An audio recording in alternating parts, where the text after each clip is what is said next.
अस्सलाम वालेकुम। मेरा नाम प्रोफेसर साजिद रियाज है और आज का हमारा टॉपिक है जी आपके यूनिट नंबर 3 के अंदर पाइथन लैंग्वेज का एक टॉपिक है कंडीशनल स्टेटमेंट्स। तो कंडीशनल स्टेटमेंट्स के अंदर हमारे पास जो स्टेटमेंट्स हैं वो इफ़ स्टेटमेंट है, इफ़ एल्स स्टेटमेंट है और इफ़ एलिफ एल्स स्टेटमेंट है। ये 3 स्टेटमेंट्स हैं, इनको आज हम देखेंगे कि ये 3 स्टेटमेंट किस तरह से काम करती हैं और इन तीनों का एक प्रोग्राम भी हम जो है वो उसको देखेंगे, लिखेंगे और उसको एक्सप्लेन करने की कोशिश करेंगे। तो आइए जी आज के टॉपिक का हम आगाज़ करते हैं। तो सबसे पहले कंडीशनल स्टेटमेंट होती क्या है? ये आपके सामने एक फ्लो चार्ट नज़र आ रहा है। तो इसके अंदर ये जो आपको कंडीशन नज़र आ रही है, ये कंडीशन बेसिकली आपके पास जहाँ पे डायमंड सिंबल है, इसको हम डिसीजन सिंबल या डायमंड सिंबल कहते हैं। तो ये बेसिकली डिसीजन स्टेटमेंट्स कहलाती हैं। यहाँ पे हम डिसाइड करते हैं कि हमने जो है वो किस साइड पे मूव करना है। अगर ये कंडीशन आपकी फॉल्स हो जाएगी तो ये स्टेटमेंट 2 आपकी एग्जीक्यूट हो जाएगी और अगर ये कंडीशन अगर आपकी ट्रू हो जाती है तो स्टेटमेंट 1 जो है वो एग्जीक्यूट हो जाएगी। तो ये बेसिकली यहाँ पे हमने डिसाइड करना होता है कि हम किस साइड पे मूव करेंगे, तो इसलिए इनको डिसीजन कंट्रोल स्टेटमेंट्स भी कहा जाता है। तो क्योंकि इन स्टेटमेंट्स में कंडीशन होती है इसलिए हम इनको कंडीशनल स्टेटमेंट्स कहते हैं कि कंडीशन की बेस पे हम डिसाइड करते हैं कि किस टाइप के जो वो स्टेटमेंट्स हैं उसके बाद एग्जीक्यूट होंगी। इसमें जो सबसे पहले हमारे पास स्टेटमेंट आती है उसको हम इफ स्टेटमेंट कहते हैं। इफ स्टेटमेंट में आपके पास जो है वो दो चॉइसेस होती हैं। अगर आपकी कंडीशन ट्रू हो जाती है तब तो वो आपको कुछ ना कुछ मैसेज डिस्प्ले करता है, लेकिन अगर ये कंडीशन फॉल्स हो जाए तो फिर आपको वो कोई मैसेज डिस्प्ले नहीं करेगा और वहां से एग्जिट कर जाएगा। तो ये बेसिकली आपके पास एक इफ स्टेटमेंट होती है। अब ये उसका एक प्रोग्राम है। अब हमने क्या किया जी कि एक वेरिएबल ले लिया, नम वेरिएबल हमने एक ले लिया और नम वेरिएबल जो है वो नंबर से है और इसके बाद हमने एक इवैल का फंक्शन लगाया है। इवैल का फंक्शन क्या काम करेगा कि हमारे स्ट्रिंग को नंबर के अंदर कन्वर्ट करता है। ठीक है, तो इससे पिछले जो हमने लेसन किया था उसके अंदर हमने इवैल और इनपुट आउटपुट स्टेटमेंट्स वाला जो मेरा लेक्चर है उसके अंदर ये सारी चीज़ें मैंने डिस्क्राइब की हुई हैं कि इवैल फंक्शन क्या होता है।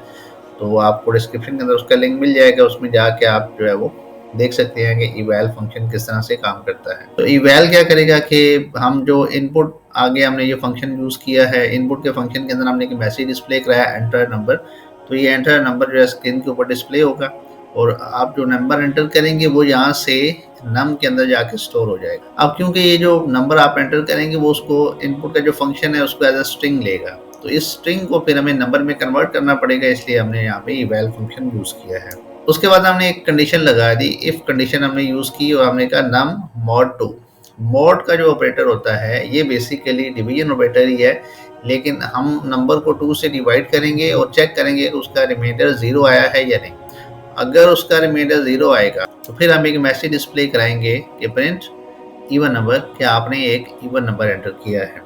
और अगर ये फॉल्स हो जाता है तो फिर वो आपको कोई मैसेज डिस्प्ले नहीं करेगा, उसके लिए फिर आपको दोबारा इफ कंडीशन लगानी पड़ेगी। तो अब हमने कहा इफ नम मॉड 2। तो अब जो मॉड्यूल ऑपरेटर है इसके अंदर हमने ये जो परसेंट है ये मॉड्यूल ऑपरेटर कहलाता है या रिमाइंडर ऑपरेटर भी आप इसको कह सकते हैं। तो ये क्या करेगा कि आपके जो नम के अंदर जो वैल्यू होगी उसको 2 से डिवाइड करेगा और उसका रिमाइंडर को चेक करेगा। अगर आपका रिमाइंडर 1 आ गया तो फिर वो प्रिंट कर देगा कि ये एक ऑड नंबर है। ठीक है, तो ये बेसिकली एक सिंपल सा प्रोग्राम है जिसमें हमने इफ स्टेटमेंट को यूज़ किया है।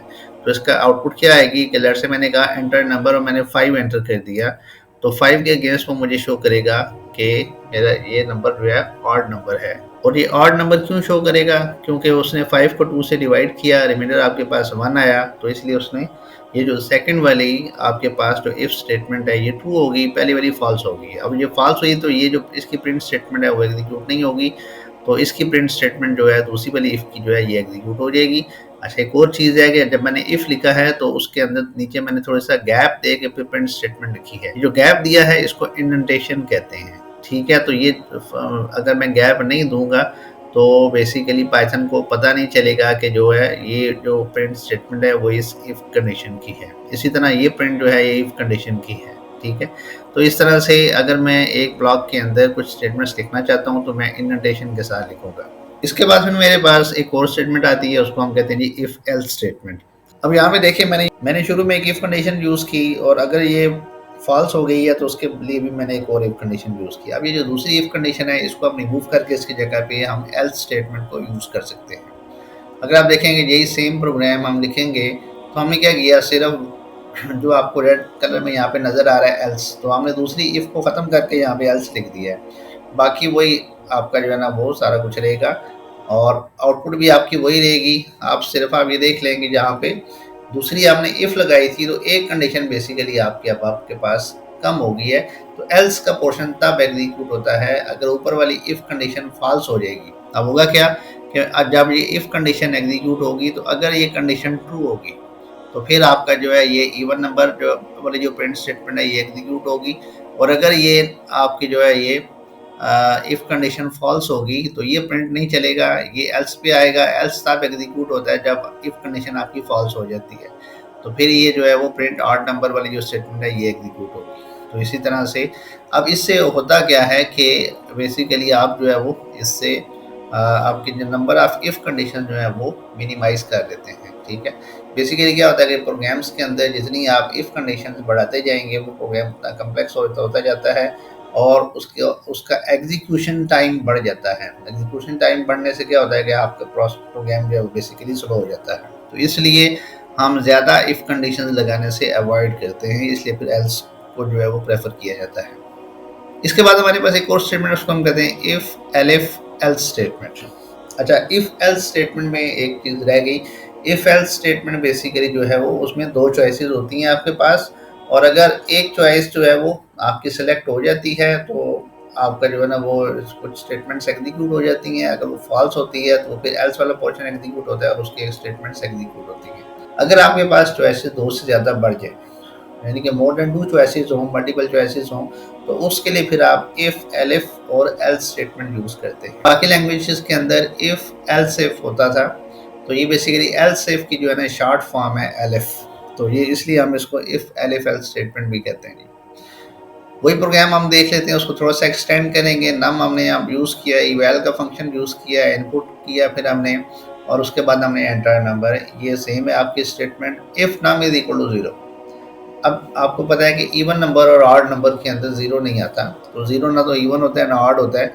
अगर यूज़र ने लेट्स से आपके पास जो है वो ज़ीरो उसने एंटर कर दिया है, तो वो बेसिकली एक तरह का एरर होता है, तो इसलिए हम प्रिंट करा देंगे कि नंबर इज़ ज़ीरो, कि यूज़र ने ज़ीरो एंटर किया है। फिर हमने कहा इफ़ के बाद हमने यूज़ किया एलिफ।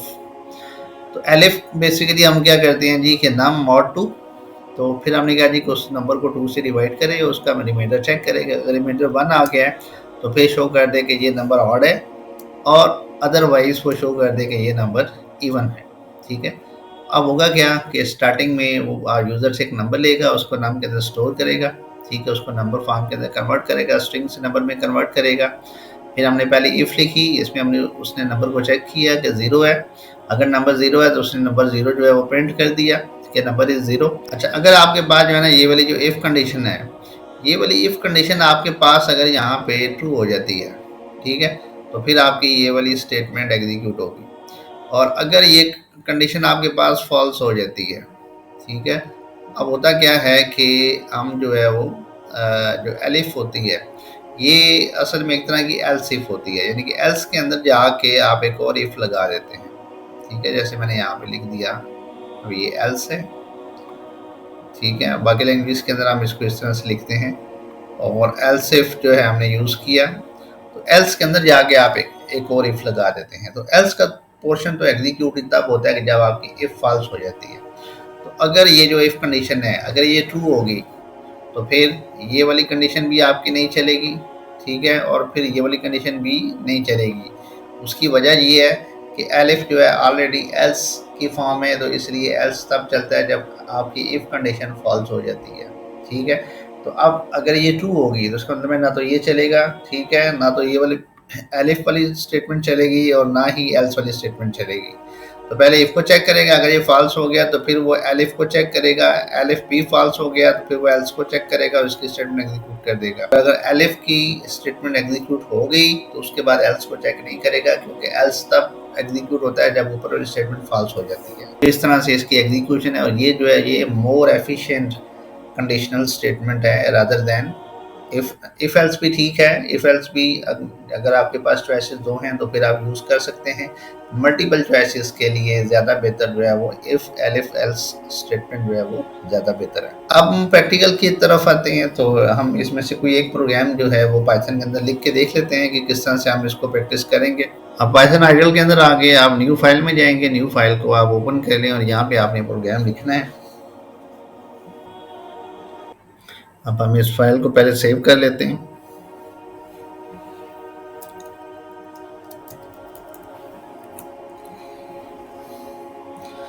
उसके बाद रन में जाके यहाँ से रन मॉड्यूल हम करेंगे। तो उसने कहा जी एंटर नंबर, मैं 5 एंटर किया तो उसने कहा ये ऑड नंबर। तो ये इस तरह से ये जो है ना ये प्रोग्राम एग्जीक्यूट होगा। और अगर मैं उसको दोबारा एग्जीक्यूट करना चाहता हूँ, मैं दोबारा एग्जीक्यूट करूंगा तो कहेगा जी एंटर नंबर, मैंने 6 एंटर किया तो अब उसने लिख दिया इवन नंबर। तो इस तरह से आप जो है वो इसके प्रोग्राम लिख सकते हैं। अगर आप पाइथन की मजीद वीडियोस देखना चाहते हैं तो मैंने कुछ और वीडियोस भी बनाई हुई हैं बाकी टॉपिक्स के ऊपर। आप वीडियोस जो है मेरे चैनल पे जाके या डिस्क्रिप्शन के अंदर जाके देख सकते हैं, वहाँ पे आपको लिंक मिल जाएगा। इसके अलावा आज के लिए इतना ही था। बहुत शुक्रिया जी, अल्लाह हाफिज़, मिलते हैं अगली वीडियो के अंदर।